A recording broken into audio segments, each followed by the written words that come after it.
at first appeared to be the same city I had known 20 years before when I first came to China as a young reporter. A city of tree-lined avenues, of a culture recorded in millennia, whose monuments dated in centuries.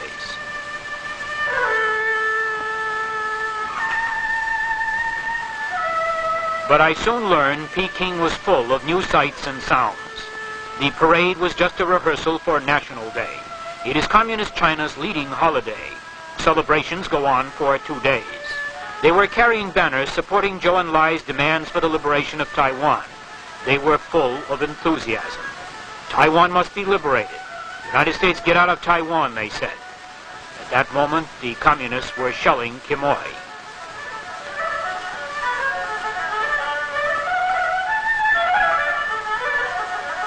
Tiananmen, Peking's Red Square, was quiet. Only a few pedicabs and buses moved around.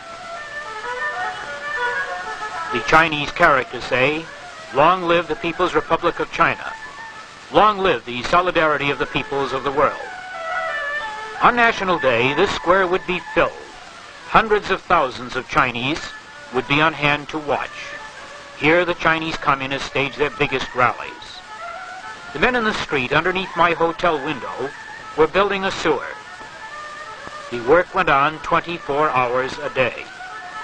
I found out later this was part of a program.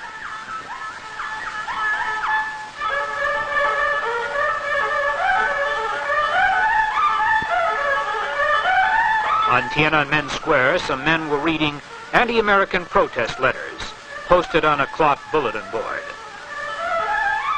All over the city, propaganda signs and anti-American posters. Hate America, they said, liberate Taiwan. But most of all, they advertised the Leap Forward, a nationwide program affecting all Chinese life, industry, agriculture, even sports. Near Tiananmen, there were some of the militia, including a few girls.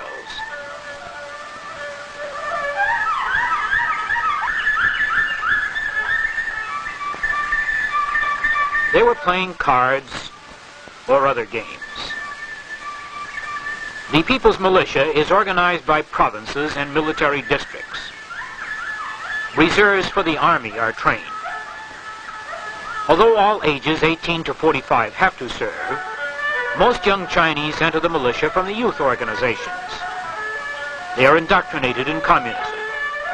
They stand guard, take part in major celebrations, appear on many occasions. Girls are encouraged to join. These girls are reading recruitment notices.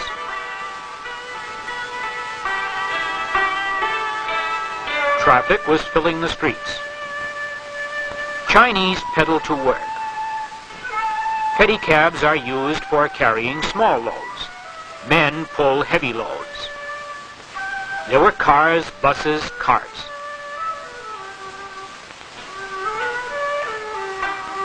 I saw Russian cars, which the Chinese have begun to make. There were wood-burning buses of the type I had seen in Europe during the war. Vehicles of all kinds. In most places of the city, there was a good traffic control system.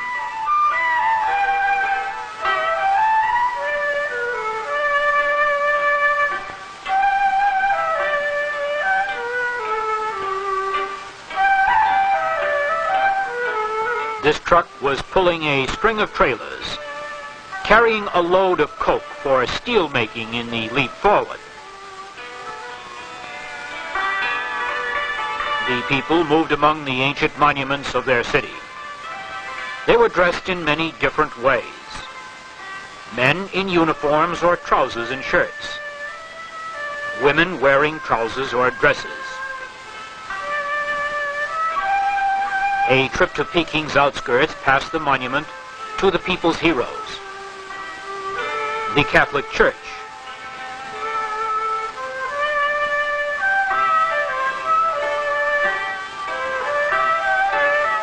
And apartment buildings and government offices. There were many more apartment buildings than I had seen in the Soviet Union. The new planetarium was open. It has become a popular place for visitors to its observatory and exhibition hall. Construction was going on everywhere. It was mostly hand labor. Manpower is Communist China's greatest resource.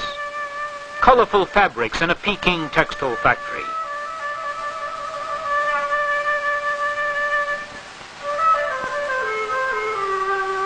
One of 3 in Peking, this modern plant employs many women. 3 7.5-hour shifts daily keep the plant at peak capacity. This was the factory canteen. These girls lived in dormitory rooms nearby. Women get 45 minutes a day away from work to nurse their babies.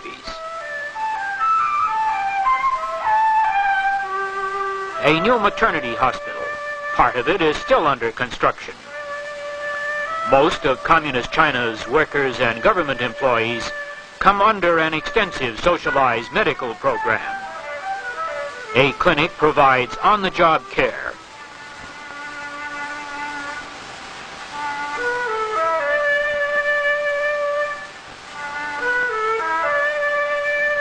I visited a worker's family in one of the apartments near the factory.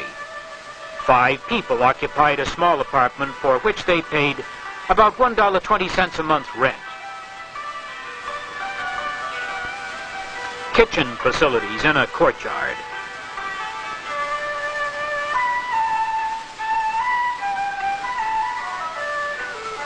The main hall of the agricultural exhibition. Opened May 1st to display machines and implements China is making for the leap forward.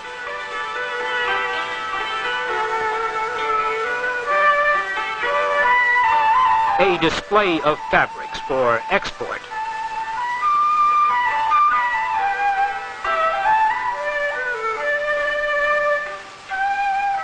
Visitors arrive from the provinces, 500 at a time, for a week's tour. 500,000 have visited the fair since it opened. This was a new rice transplanter. They had more than 30,000 different implements, from the crudest hand sickle to this giant combine.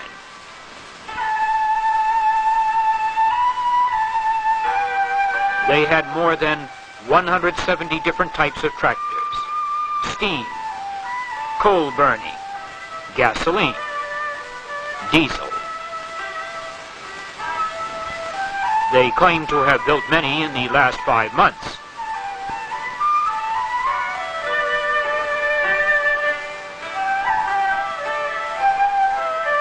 Cars of widely varying designs.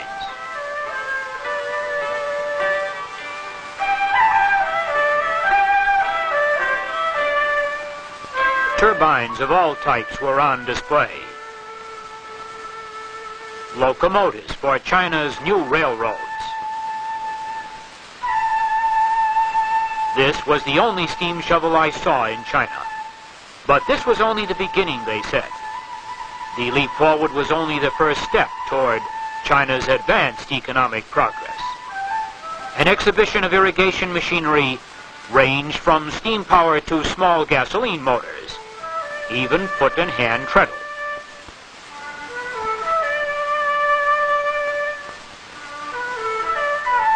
A solar cooker.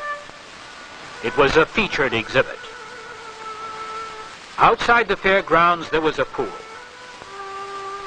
Here, watched by their waiting elders, children played.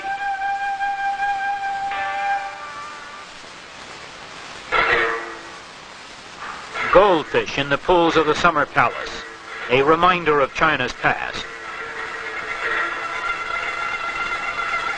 Once, these grounds were the private preserve of an empress's pleasure-loving court.